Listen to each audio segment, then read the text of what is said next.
Hello guys, and welcome back to another episode. Today we're working on the GLK, the Mercedes GLK. This is a 2010 model. What we have is a emission code. It's I think P0445. I'll have to check again what the message was. It's giving an engine light. The issue is that there's a large leak.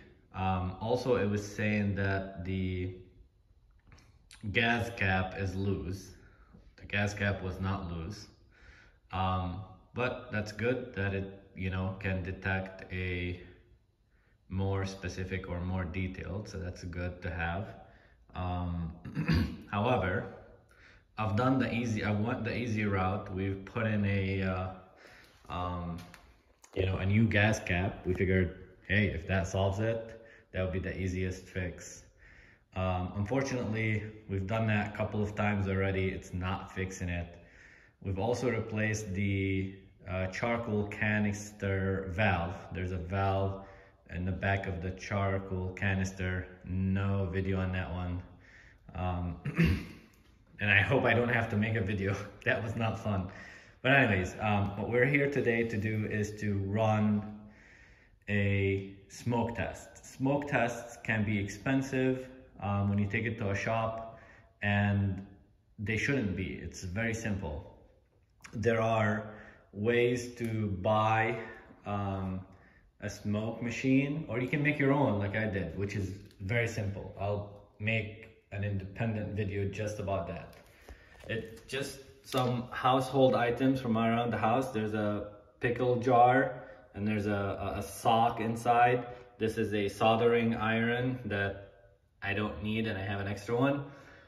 And you need some hoses and a way to pump out the smoke. So you want to soak your sock with the baby oil or mineral oil. We had some baby oil, old, so it came in handy. And you want to have a way to seal it up. I used a glass jar, made some holes.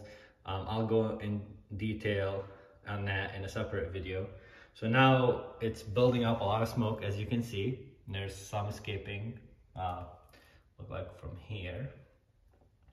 And what we've done is we came here in the engine bay, we removed the cover, we removed one of the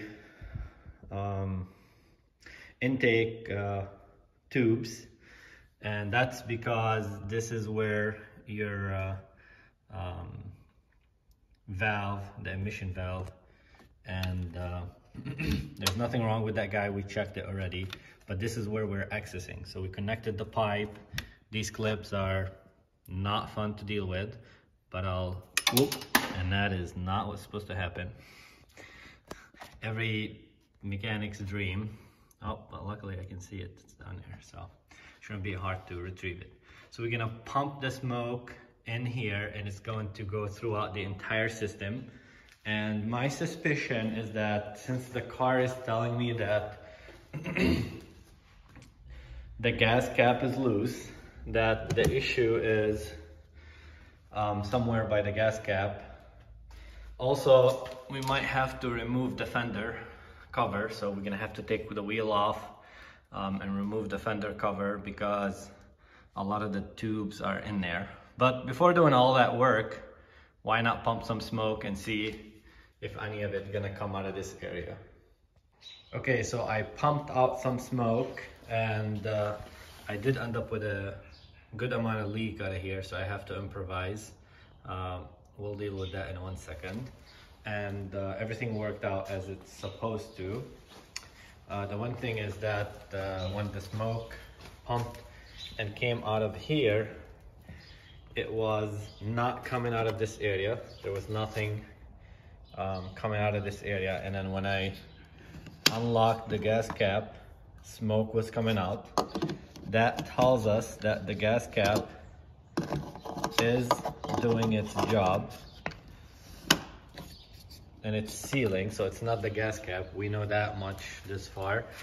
I did get some smoke from the wheel well area, but I couldn't identify easily what exactly it's coming out of. So we're here with the jack and the wheel wrench, and now we're gonna take the wheel out so we can access the wheel well cover and then pump some more smoke. So we'll come back in a second when that's taken out. So the wheel is off, and now it's time to take the wheel well out. There's several of these bolts that we have to extract. I think there's a screw down here. Yep, I remember it. Been here before. And there's a clip here. So we've supported the car on the jack, and we put a jack stand in a safe area. This should be plenty of safety for what we're doing here. Here's some of that rust that's currently in a class action lawsuit with a settlement, I believe. I don't know if they will replace mine. Might have to take it in. It's definitely rusting, but it's still together. I still have a lot of metal. That's probably because of all the care that I give this car and constant maintenance. So the wheel well is out.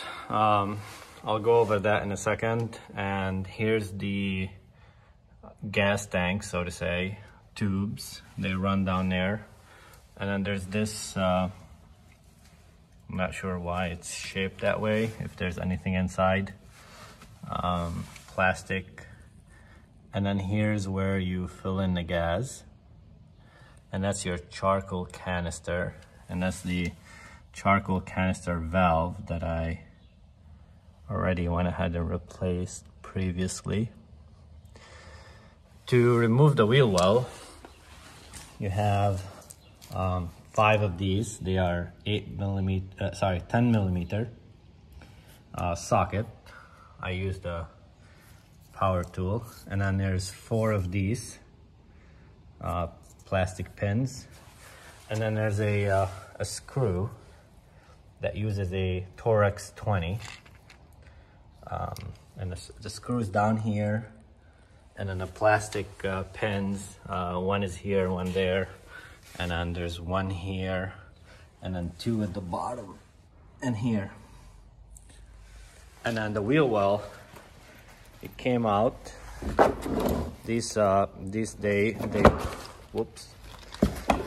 bite on the inside of the fender, and then that's where everything else. So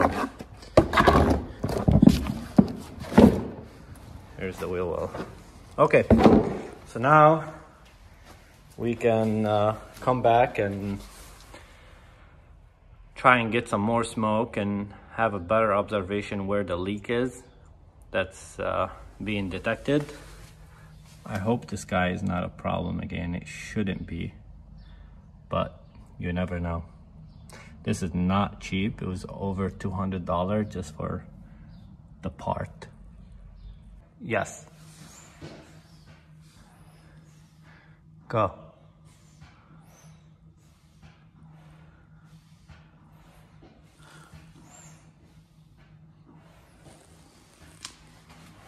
Okay. We are getting stop. We are getting smoke from here.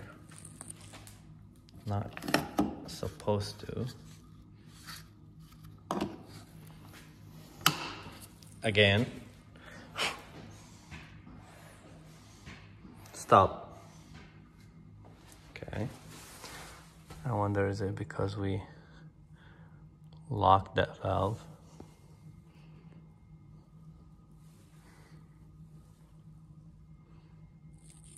Pump again.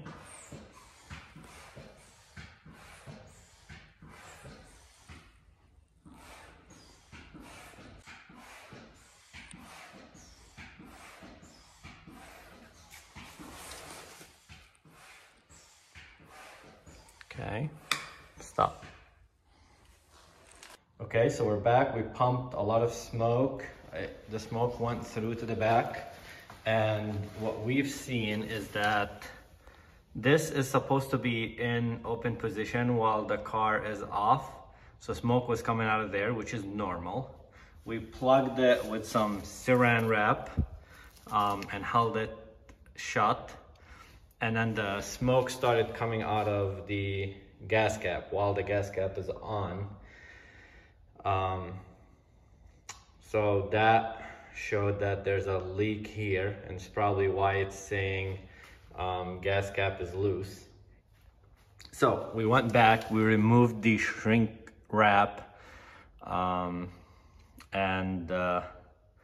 we've put the original gas cap on, and it also leaked. My suspicion at this point is these tabs, let me point at them.